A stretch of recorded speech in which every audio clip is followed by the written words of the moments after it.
नमस्कार दर्शकों, मैं सोनिया सैनी लेकर आई हूँ नजर नए रूप और नए अंदाज में। कभी हमारी नजर रहेगी राजनीति पर, तो कभी भ्रष्टाचार पर, तो कभी हमारी नजर रहेगी उन सामाजिक समस्याओं पर, तो कभी ज्वलंत मुद्दों पर। हर बार हम नजर में आपको मिलवाएंगे एक नए व्यक्तित्व से, तो देखते रहिए नजर।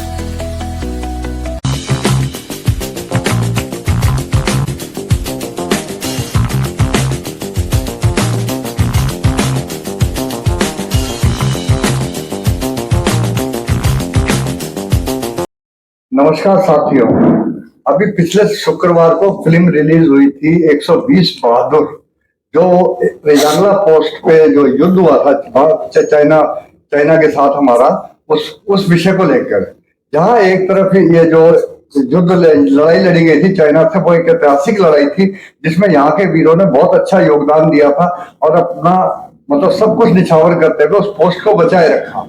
एक तरफ तो ये बात चल रही थी और दूसरी तरफ कंट्रोवर्सी भी चल रही थी कि उसमें फिल्म में कुछ चीजें जो है वो गलत दिखाई गई है, वास्तविकता ऐसी नहीं थी।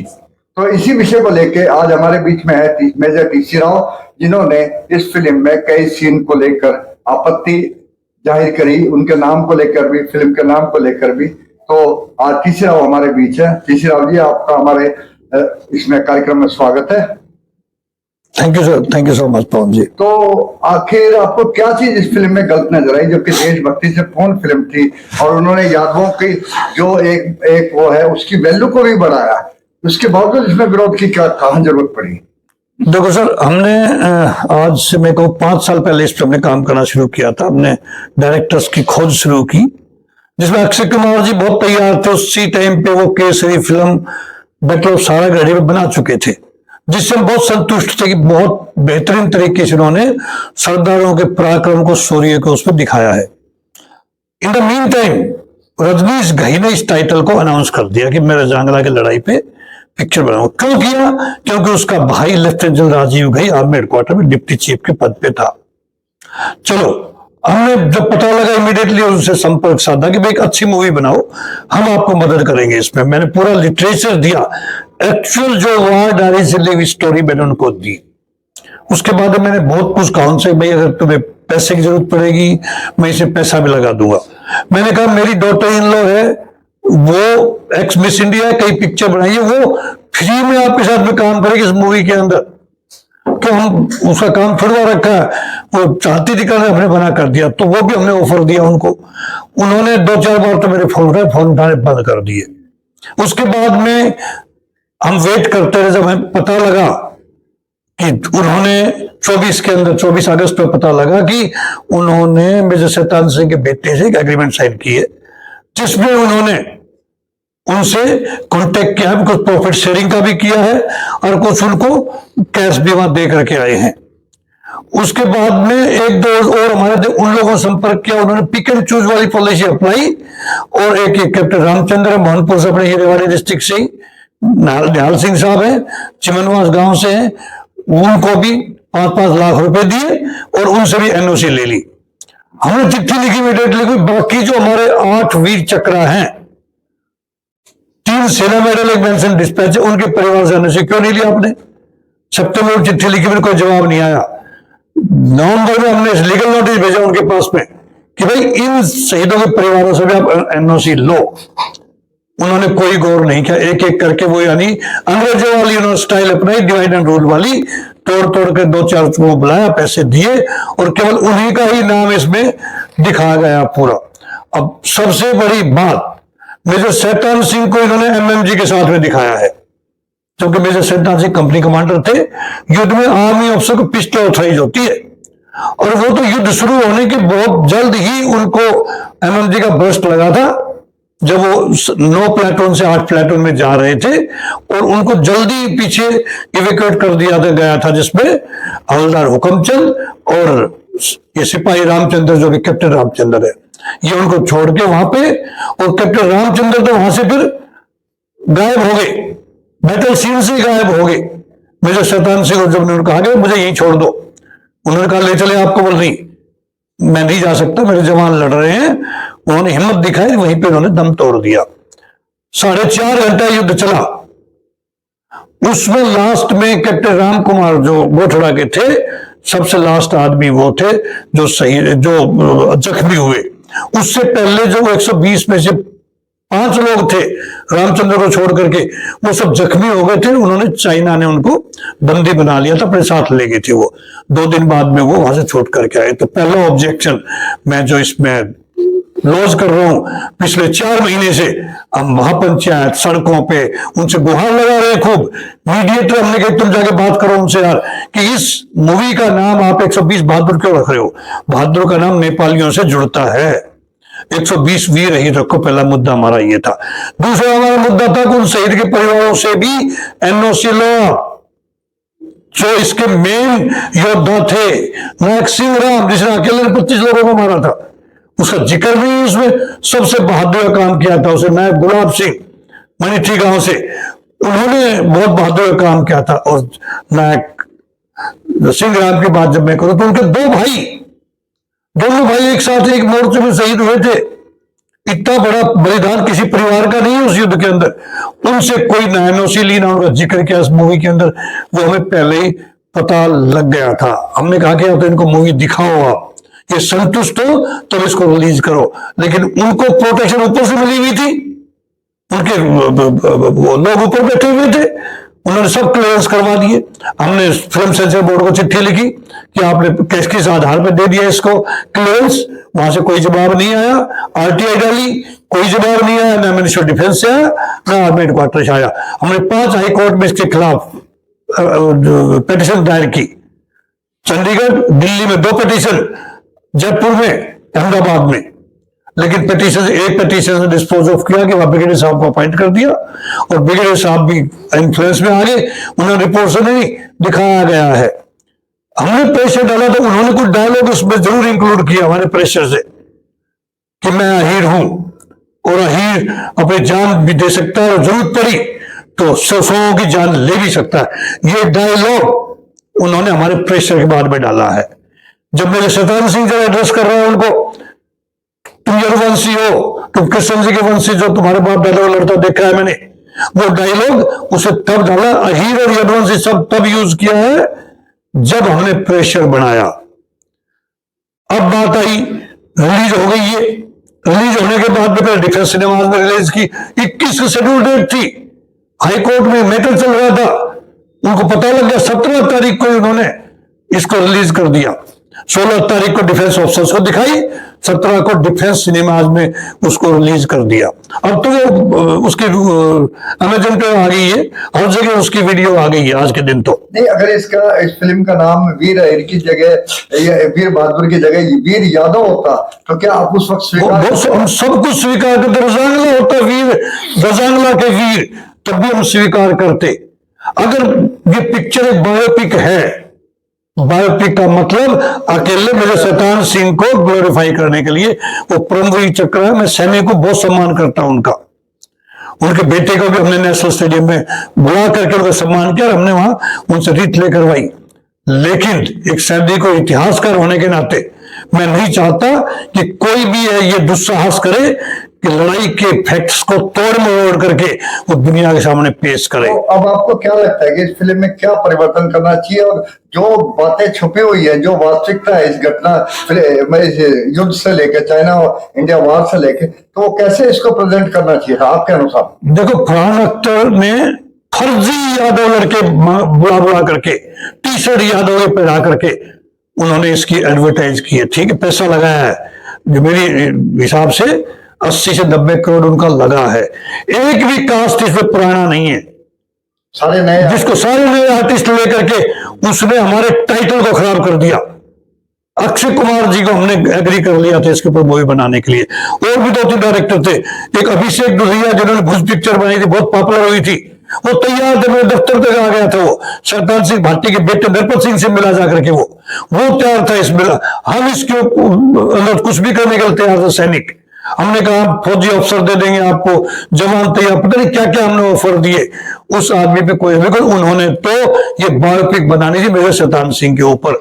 अगर बायोपिक थी तो इसका टाइटल बायोपिक रजांगला का शेर मेरे शैतान सिंह लिख देते, हमें कोई ऑब्जेक्शन नहीं था। नहीं, 120 का सब यूज किया, 120 वीर अहिरों का टाइटल यूज करके, और इन्होंने उनको दिखाया कुछ भी नहीं। जो बड़े बड़े योद्धा थे उनका तो नाम नहीं लिया। कैप्टन रामचंद्र जो नंबर 2 थे इस लड़ाई के अंदर, नो प्लेटून के प्लेटून कमांडर मंडोला के वीर चक्र, उनका नाम तक नहीं। इसके अंदर तकलीफ तब होती है कि जो असली हकदार थे उनका इसमें प्रोजेक्शन नहीं किया उन्होंने, और जो भगोड़े थे उनको हीरो बना दिया।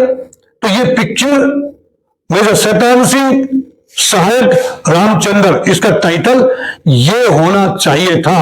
इसकी जगह कि 120 बहादुर। बहुत हमने प्रोपेगेंडा किया अखबार के थ्रू, यूट्यूब के थ्रू, बहुत लोगों तक ये बातें पहुंचाई, और अहिरों में कोई डाउट नहीं, बहुत रोष है इस बात को लेकर के। नहीं, इससे मिलती जुलती पिक्चर 1962-63 में आई थी हकीकत में, हालांकि ऐसा जिक्र नहीं किया था कि ये, लेकिन स्टोरी लगभग इससे मिलती जुलती थी। देखो मैं उस टाइम पे उनके जो पात्र थे, चाहे वो धर्मेंद्र का रोल हो, चाहे बलराज सैनी का हो, तो वो एक अलग चीज थी। देखो 1963 में गाना आया लता मंगेशकर जी का, उसमें उन्होंने हीर शब्द को खत्म कर दिया, कंधे पे कुमाऊं था, और वो गाना बना इसी के ऊपर था, क्योंकि यही एक लड़ाई थी जिसमें एक 10-10 को मारा था। उसके बाद में 64 के अंदर ये मूवी आई हकीकत में लड़े हीर रजांगला के ऊपर मूवी बनी, लेकिन कंधे पे में नाम नहीं किस जात का, कास्ट का था, अच्छा नहीं है उस पर, नहीं कुमाऊं का नहीं आया, किसी और का था, चलो कोई नहीं। उसमें कहीं जिक्र नहीं है हीरो का। दूसरा प्रयास, पहला प्रयास तो ये फरवरी 1962 में ही कर दिया था, जब जो असली हकदार थे उनको परमवीर चक्र नहीं दिया गया। बार बार हम सेना से, राष्ट्रपति से गुहार लगा रहे हैं कि इस युद्ध में 9 परमवीर चक्र, 19 महावीर चक्र, 44 वीर चक्र मिलने चाहिए थे। हमने तुलना की बैटल ऑफ सारागढ़ी से, जहां 21 सरदार थे, 21 को अपने भारत के परमवीर चक्र के सम्मान, उसके सम्मान जो पद था वो ब्रिटिश ने दिया था, सबको परमवीर चक्र 21 को दिया था। तो इसमें तो 114 के 14 हकदार थे कोई ना कोई सम्मान का, बल्कि मैं तो 120 के 20 जो जिंदा है, ये भी जख्मी हो गए थे, उनके बेचारों को कैद करके ले गए चाइनीज, बाद में अपना जोखिम उठा करके बच करके आए थे। अकेला कैप्टन रामचंद्र था जिसको फुल्क नहीं आई कहीं पे भी, बिकॉज उन्होंने युद्ध लड़ा ही नहीं, और उसको एक पिक्चर में इतना भारी, बिकॉज रजनीश घई ने, फरहान अख्तर ने पूरा कैप्टन रामचंद्र की बातों पे यकीन करके मूवी बना दी है। जो खुद ही इसके काबिल नहीं थे उनको हीरो बना दिया। अदरवाइज वो हमने जो फैक्ट्स दिए थे उनको, वार डायरिया दी थी हमने, उसके ऊपर एक्शन करते। कुलप्रीत यादव ने कोसली उन्होंने बुक लिखी है, उसके ऊपर यकीन करते, उन पर यकीन नहीं किया। केवल एक आदमी ने जो बता दिया उसके ऊपर उन्होंने मूवी बना दी, इसलिए उनकी मिट्टी पिट रही है, इसलिए वो पिक्चर आज 10 करोड़ भी नहीं कमा पाई है और वो फ्लॉप हो गई है। अब बड़े बड़े नेताओं को, यदुवंशी नेता है, उनका सहारा ले रहा फरहान अख्तर, उनको ले जा रहा सिनेमा हॉल के अंदर, उनको अपने साथ प्रेस कॉन्फ्रेंस खड़ा कर रहा है। तो ये क्यों कर रहा है, क्यों करना पड़ा इसको? फर्जी अहीर लड़के टी शर्ट पहना करके यादव की, उनसे कहते हैं हम तो पिक्चर देख रहे हैं, हम यादव लड़के, यादव समाज से हम। अरे ऐसे झूठ का पुलंदा लेके तुम चले हो, झूठ के ऊपर मूवी बनाई, फैक्ट्स को डिस्टॉर्ट कर दिया। तुम क्या चाह रहे हो, हम शहीदों के बलिदान पे पैसा कमा लें? धिक्कार है रजनीश घई और फरहान अख्तर को, मैं कंडम करता हूं। और मैं अपने दर्शकों से तो कहता हूं, पिछले 4 महीने हो गए मैं यदुवंश समाज पूरा सड़कों पे, कहीं पैदल मार्च कर रहे हैं, कहीं प्रोटेस्ट मार्च कर रहे हैं, कहीं विज्ञापन दे रहे हैं राष्ट्रपति के नाम पे, चाहे कुछ दे रहे हैं, कहीं कुछ कर रहे हैं, रजनीश घई को चिट्ठियां लिख रहे हैं, लीगल नोटिस दे रहे हैं, हाईकोर्ट में पिटीशन डाल रखी है, लेकिन उनके ऑफिस से किसी ने हमसे संपर्क आज तक नहीं किया। हमें कुछ नहीं चाहिए था, हमने अपने यदुवंशी रणबांकुरों का सम्मान चाहिए था, जो इस पिक्चर में नहीं मिला। तो अब इसका कोई समाधान हो सकता है कि कोई ऐसी फिल्म बनाई जाए या ऐसी फिल्म निकट भविष्य में आए जो इस सच्चाई को भी उजागर करे, साथ साथ हमारे जो सैनिक सम्मान की जहां बात होती है, सैनिक सम्मान भी मिले। आज कुछ भी हो, चाहे ये जो 120 सैनिकों वाली बात थी, लेकिन एक ये थी तो बहादुरी वाली, जो पूरी टीम बटालियन ने 1300 चीनी सैनिकों को मारा है, तो ये तो उपलब्धि की बात है। चाहे उसमें किसी ने 50 को मारा, किसी ने 20 को मारा, वो एक अलग फैक्टर है। आज इसका मतलब ऐसा कोई समाधान नहीं हो सकता कि भाई जो है इमेज भी खराब ना हो और एक तरह से जो सच्चाई है वो भी समाज के बीच में उजागर हो। इस बारे में क्या कहना? देखो, कई लोगों से हमारी अभी बात चल रही है, अभिषेक जी से हमारी बात चल रही है, और एक शर्मा जी हैं प्रोड्यूसर हैं, उनसे बात चल रही है। और हम यदुवंशियों ने भी एक मन बनाया कि कुछ जो कॉर्पोरेट हाउसेज हैं, जिनके बड़ी बड़ी कंपनियां हैं, वो इसमें डोनेट करें इकट्ठा, और एक बढ़िया सच्चाई पे आधारित हम मूवी लेके आए। लेकिन इसमें 4-5 साल लगेंगे, हमारा प्रयास होगा। और मैं इस प्रोटेस्ट को आगे लीड करूंगा, और मैं अपने जीवन में एक बढ़िया मूवी देखना चाहता हूं कि जो हमारे जो रणबांकुरे जो अहिरवाल के थे, 114 में से 111 अहीर थे जिन्होंने बलिदान दिया था, 120 में से 117 अहीर थे। क्यों चुपचाप बैठ जाएं हम? कैसे सहन करें इन बातों को? जो अत्याचार हो रहे, जो अन्याय हो रहा है हमारे ऊपर, जो हमारे इतिहास को छुपाया गया है, वीरता के इतिहास को। मैंने रजांगला मेमोरियल में मैंने 3 वहां पे जाके बातें नोट की। वहां पे अहीर धाम का जो पत्थर है उसको उन्होंने ऐसे लगा दिया, ऐसे की बजाय। जब ये रिनोवेशन हुआ, चेंज कर दिया। मैं गया, मैंने वहां पॉइंट आउट भी किया, बताया भी, चिट्ठियां भी लिखी है मैंने डिफेंस मिनिस्टर को कि इसको दुरुस्त करा हुआ।